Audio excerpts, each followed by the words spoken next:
Innal hamdalillah nahmaduhu wa nasta'inuhu wa nastaghfiruh wa na'udzu billahi min shururi anfusina wa min sayyiati a'malina. May yahdihillahu fala mudilla lahu wa may yudlil fala hadiya lahu. Asyhadu an la ilaha illallah wahdahu la syarika lahu wa asyhadu anna Muhammadan abduhu wa rasuluhu la nabiyya ba'da amma ba'd. Fa ya ibadallah usikum wa iyaya bittaqwallah faqad fazal mu'minuna muttaqun. Faqad qala Allah Ta'ala fil Qur'anil Karim, a'udzu billahi minasyaitonir rajim. Ya ayyuhalladzina amanu taqullaha haqqa tuqatih wa la tamutunna illa wa antum muslimun. Al-ayat. Hadirin jamaah salat Jumat yang mudah-mudahan dimuliakan dan dirahmati Allah Subhanahu wa taala. Puja dan puji syukur adalah kita haturkan kehadirat Allah Subhanahu wa taala, Rabb yang Maha Ghafur, yang Maha Rahman, yang Maha Rahim. Alhamdulillah pada kesempatan siang hari ini kita masih sama-sama diberikan kekuatan, peluang waktu, nikmat sehat, nikmat iman dan Islam, sehingga kita dapat melaksanakan apa yang menjadi kewajiban kita sebagai hamba Allah Subhanahu wa taala. Wabil khusus pada kesempatan siang hari ini dalam rangka menunjukkan bakti ketaatan kita di hadapan Allah Subhanahu wa taala, ini sama-sama mendirikan ibadah salat Jumat secara berjamaah di masjid yang mudah-mudahan dimuliakan dan senantiasa berada dalam rahmat Allah Subhanahu wa taala. Salawat dan salam semoga terlimpah pada junjungan kita Nabi Muhammad sallallahu alaihi wasallam. Beliau yang telah mencurahkan segala daya upayanya hidup sampai dengan wafatnya untuk senantiasa memberikan kebaikan kepada kita, memberikan uswah hasanah kepada kita.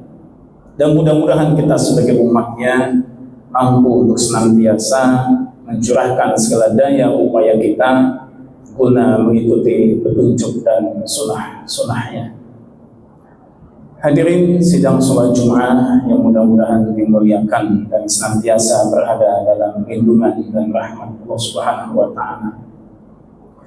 Tentu kita sama-sama meyakini bahwa kita diciptakan oleh Allah Subhanahu wa taala sebagai makhluk yang paling sempurna dibandingkan dengan makhluk-makhluk yang lain dari sisi penciptaannya. Sebagaimana apa yang ditegaskan oleh Allah Subhanahu wa taala dalam surah At-Tin ayat yang keempat. A'udzubillahi minasyaitonir rajim. Laqad khalaqnal insana fi ahsani taqwim. Dan sungguh kami telah menciptakan al-insan, manusia, fi ahsani taqwim, dalam bentuk yang sebaik-baiknya.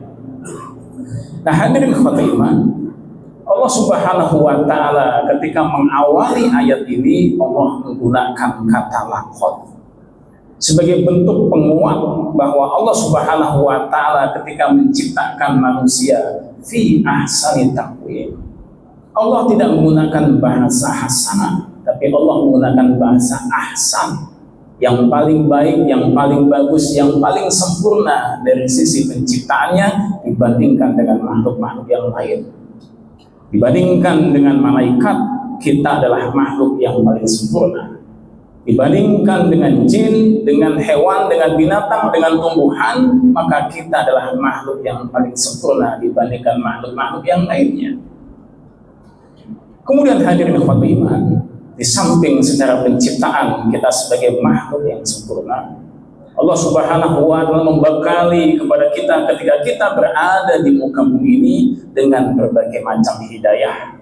Ada hidayah al-wijdan, hidayah insting, ada hidayah hawas, hidayah panca indera, ada hidayah al-aqlu, hidayah akal, dan juga ada hidayah ad-din, hidayah agama.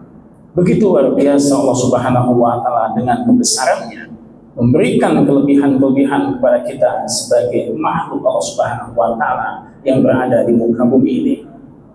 Lantas hadirin ikhwatul iman, timbul pertanyaan bagi diri kita. Apa yang menjadi tugas kita ketika kita berada di muka bumi ini? Allah Subhanahu wa taala menegaskan dalam Al-Qur'an surah Ad-Dariyat ayat 56. A'udzubillahi minasyaitonir rajim. Wa ma khalaqtul jinna wal insa illa liya'budun. Dan tidaklah aku menciptakan dari golongan jin dan manusia illa liya'budun, kecuali untuk beribadah kepadaku. Keberadaan kita dengan segala macam yang Allah berikan terkait dengan kelebihan-kelebihan yang ada pada diri kita di muka bumi ini tidak lain dan tidak bukan untuk beribadah di hadapan Allah Subhanahu wa taala. Nah, hadirin ikhwatul iman, maka ada keberadaan manusia di muka bumi ini, ada 3 persepsi dari kalangan manusia ketika berada di muka bumi ini. Persepsi yang pertama, bahwa meyakini kehidupan ini hanyalah kehidupan di dunia saja, tidak percaya tentang kehidupan setelah kehidupan dunia, tidak percaya akan kehidupan akhirat, dia meyakini satu-satunya kehidupan adalah dunia. Hal ini oleh Allah Subhanahu wa taala tegaskan dalam surah Al-Jasiyah ayat ke-24. A'udzubillahi minasyaitonir rajim. Wa qalu ma hiya illa hayatuna dunya namutu wa nahya wa ma yuhlikuna illa ad-dahr. Dan mereka berkata kehidupan ini tidak lain hanyalah kehidupan di dunia saja. Kita mati, kita hidup, dan tidak ada yang akan membinasakan kita kecuali waktu. Ada orang yang punya pandangan ketika berada di muka bumi ini, satu-satunya tempat kehidupan adalah dunia. Bahkan kalau kita membaca dalam surah Al-Baqarah ayat ke-200, ada yang meminta di hadapan Allah Subhanahu wa taala, a'udzubillahi minasyaitonir rajim, faminan nasi may yaqulu rabbana atina fid dunya. Dan ada sebagian manusia yang meminta kepada Allah, kepada Tuhan, kepada Rabb, berilah kami kehidupan hanya di dunia saja. Maka Allah menjawab dengan kontan, wa ma lahu fil akhirati min khalaq. Maka tidak sedikit pun dia akan mendapatkan kebahagiaan kelak ketika berada di akhirat. Nah, hadirin ikhwatul iman, maka ada persepsi yang pertama, meyakini bahwa kehidupan satu-satunya adalah kehidupan di dunia. Ketika manusia beranggapan kehidupan satu-satunya adalah kehidupan di dunia, maka yang menjadi komando hidupnya bukan lagi petunjuk Allah dan Rasulnya, tapi yang menjadi komando hidupnya adalah hawa nafsunya. Apa yang menurut hawa nafsunya suatu hal yang diinginkan, maka sudah tidak lagi pandang pantas atau tidaknya, benar atau salahnya, halal atau haramnya, baik atau buruknya. Yang terpenting bagaimana hawa nafsunya menginginkan, maka senantiasa ia lakukan meskipun bertentangan dengan petunjuk agama. Kemudian yang kedua, hadirin ikhwatul iman, ada manusia yang punya persepsi bahwa dunia itu sebagai penjara yang harus ditinggalkan karena bisa mengganggu kekhusyuan ibadah di hadapan Allah Subhanahu wa taala. Dia meninggalkan dunia, dia hanya konsentrasi memikirkan bagaimana akhirat kelak. Maka oleh Allah Subhanahu wa taala dalam Al-Qur'an, hal ini pun diluruskan oleh Allah Subhanahu wa taala, tidak benar jika ada orang yang hanya konsentrasi memikirkan akhirat sementara di dunia ditinggalkan. Maka Allah Subhanahu wa taala menegaskan dalam surah Al-Qasas ayat 77. A'udzubillahi minasyaitonir rajim. Wabtaghi fima ataqallahu daral akhirah wa la tansa nasibaka minad dunya. Kata Allah, dan carilah apa yang telah aku anugerahkan kepadamu, Allah anugerahkan kepadamu terkait dengan negeri untuk kebahagiaan akhirat. Tapi Allah memberikan bahasa wanti-wanti kepada kita, wala tansa nasibaka minad dunya. Tapi kamu jangan lupa, kamu punya hak untuk mendapatkan kebahagiaan ketika berada di dunia. Persepsi yang kedua ternyata bertentangan dengan ketentuan Allah Subhanahu wa taala. Persepsi yang pertama pun bertentangan dengan ketentuan Allah Subhanahu wa taala. sehingga ada persepsi manusia yang ketiga. Apa yang ditegaskan oleh Allah Subhanahu wa Ta'ala dalam surah Al-Baqarah ayat 201 yang senantiasa kita panjatkan di hadapan Allah di setiap doa-doa kita di hadapan Allah Subhanahu wa Ta'ala. A'udzubillahi minasyaitonirrajim. Wa minhum may yaqulu rabbana atina fid dunya hasanah wa fil akhirati hasanah wa qina adzabannar. Dan ada sebagian dari mereka yang bermunajat di hadapan Allah, ya Allah, ya Tuhan kami, berikanlah kami kebahagiaan ketika kami berada di dunia. Ya Allah, ya Tuhan kami, berikanlah kami kebahagiaan ketika kami kelak berada di akhirat. Ya Allah, ya Tuhan kami, di samping kebahagiaan dunia, kebahagiaan akhirat, ya Allah, ya Tuhan kami, jauhkanlah kami dari siksa api neraka. Maka hadirin khotiman, tiga persepsi manusia menyikapi kehidupan di dunia ini, maka persepsi yang sesuai dengan petunjuk Allah Subhanahu wa Ta'ala adalah persepsi yang ketiga. Di dunia mendapatkan kebahagiaan, di akhirat mendapatkan kebahagiaan, jauh dari siksa Allah Subhanahu wa Ta'ala. Nah, inilah yang dinamakan dengan tawazun, menyeimbangkan diri ketika berada di dunia mendapatkan kebahagiaan, berada di akhirat mendapatkan kebahagiaan, tidak hanya kebahagiaan dunia dan akhirat, tapi juga jauh dari siksa Allah Subhanahu wa Ta'ala. Maka timbul pertanyaan pada diri kita, lantas bagaimana peran kita di dunia ketika kita mampu mendapatkan kebahagiaan dunia akhirat dan jauh dari siksa Allah Subhanahu wa Ta'ala? Dalam sebuah keterangan, Nabi Muhammad SAW bersabda, "Ad-dunya mazra'atul akhirah." Dunia itu adalah ladang untuk akhirat.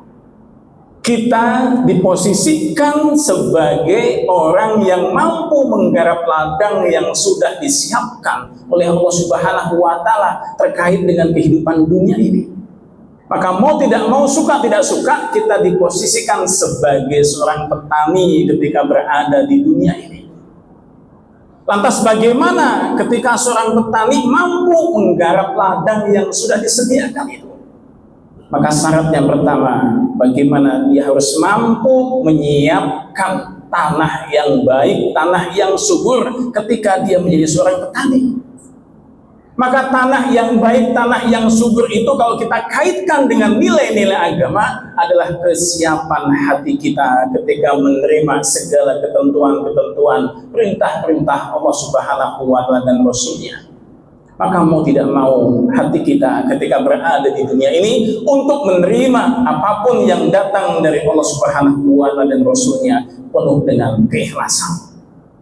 Apa yang kita lakukan, maka tanamkan keikhlasan pada diri kita, sebab itu adalah sebagai hal yang paling utama ketika kita mencapai kebahagiaan dunia dan akhirat.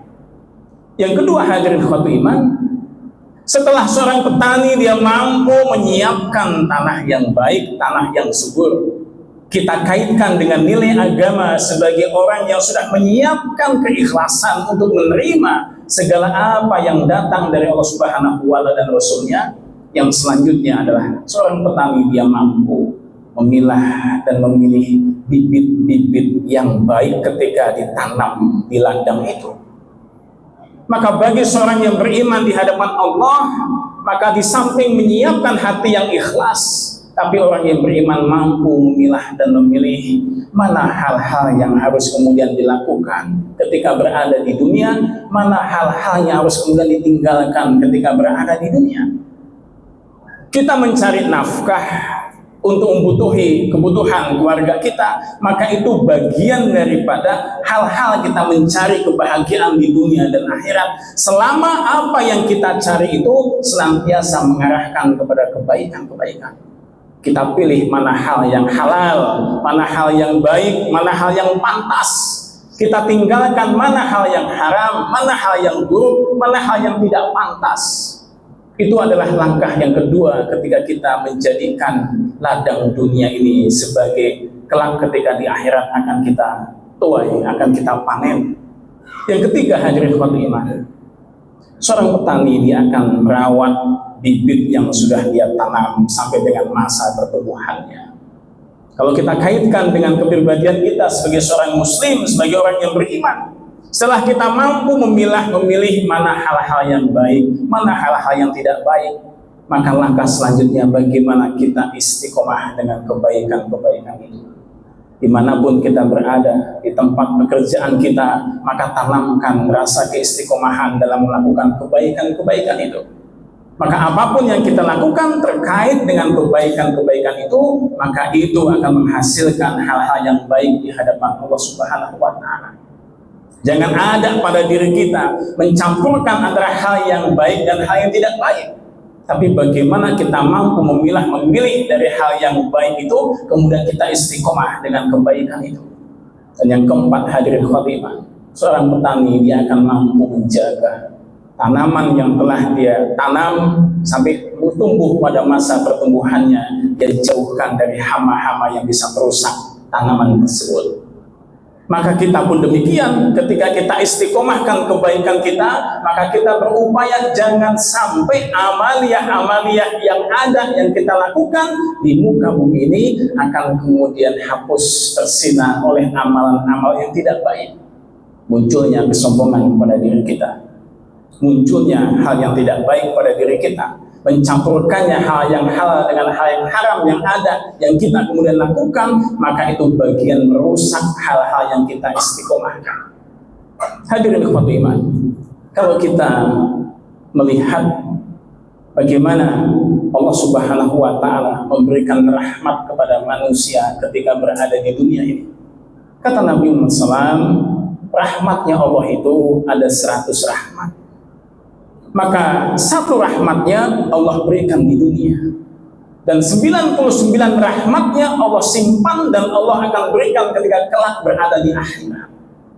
Satu rahmat yang Allah tempatkan di dunia ini menjadi rebutan bagi semua makhluk yang ada di dunia ini.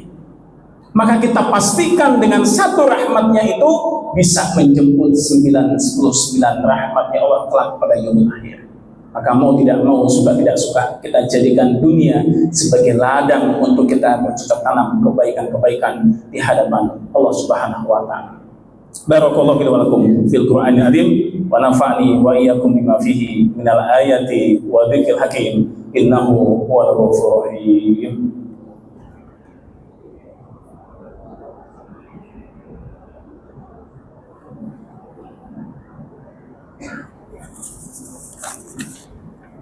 Alhamdulillah, alhamdulillahilladzi sadaqana wa'dah wa nasara 'abdah wa hazamal ahzaba wahdah.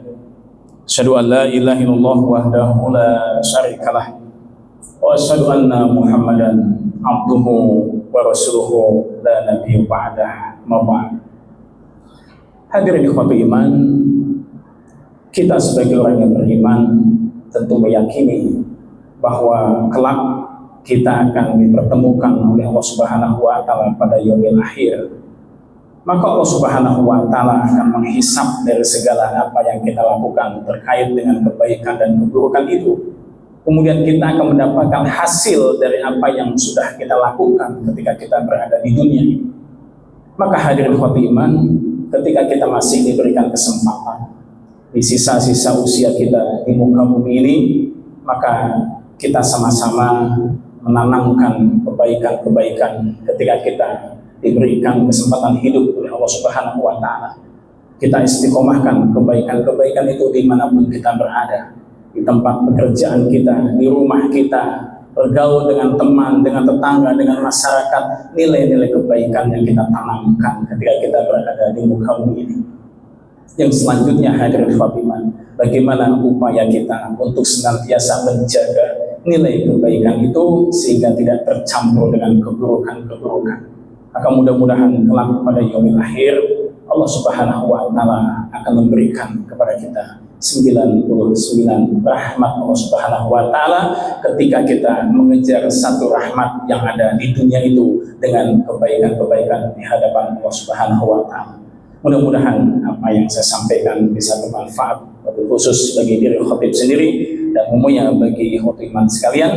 dan kita panjatkan doa di hadapan Allah Subhanahu wa taala. Mudah-mudahan kita senantiasa berada dalam lindungan, dalam rahmat dan kebaikan-kebaikan di hadapan Allah Subhanahu wa taala.